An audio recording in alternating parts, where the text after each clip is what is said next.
Education, a necessity for younger generations to be successful in life. A necessity for our economic stability and growth. A necessity to live a more thorough and happier life. Such a great tool like this should not be able to be taken away from us, yet in some cases, the very harsh truth is that it is. Kids all over the world, from developing or third world countries, such as India, have been deprived of the right to an education. In fact, more than 72 million children around the world, and 759 million adults are not educated. Just think about it. This equates to roughly 1 in every 10 people around the world who don't have access to schooling. Further worsening this problem is the ratio of boys to girls in these schools. In many areas, girls are discriminated against and may not be able to go to school. This growing problem has led many families to poverty, a lack of resources needed to sustain life, and more. Last summer, I had a once-in-a-lifetime opportunity to visit 2 schools in rural India, where I noticed that some groups are working to ease the hardships that these children are facing. The problem of undereducation had been running for many years in rural and remote places of India until the birth of Ekal Vidyalaya. Ekal Vidyalaya is a non-profit organization that is involved in running one-teacher schools in remote and rural places of India.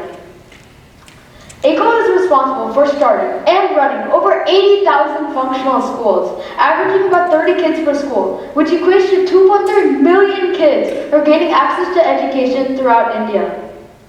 In fact, Ekal is growing at such a high pace that by 2020 they plan to reach the milestone of funding 100,000 schools.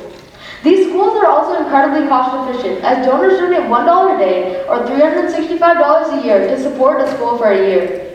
This price is almost nothing compared to the reward of providing education to kids.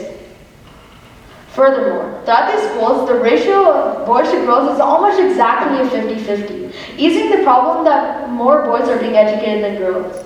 This is a great achievement because even if we don't see too much educational gender discrimination here in the US, it is a gargantuan problem in third world countries. As the African proverb reads, if you educate a man, you educate an individual, while if you educate a woman, you educate a family. Educating both genders can also lead to a more productive younger generation that can be even more successful when they grow older. Lastly, other than basic education on subjects like math, language arts, civics, and science, Ekal also focuses on whole village development by their programs for organic farming, women empowerment, health and hygiene, and ethics. Here in the US, we have access to clean water, food, education, and even supporting families that allow us to meet our needs and wants.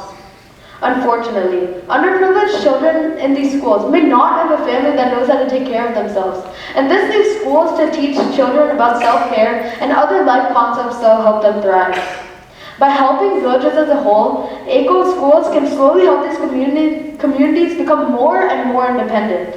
This relates to the quote, "Give a man a fish and you feed him for a day," while teach a man to fish and you feed him for a lifetime.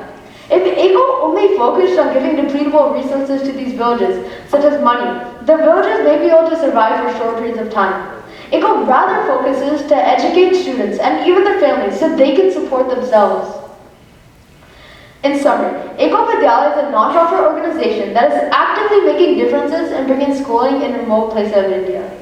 If we make it our goal to help the underprivileged, we can do this and tackle other problems at the same time. With the growing support of Ekal, we can make differences in India and who knows, even the rest of the world. Just think about it. There's so much more we can do together. Thank you.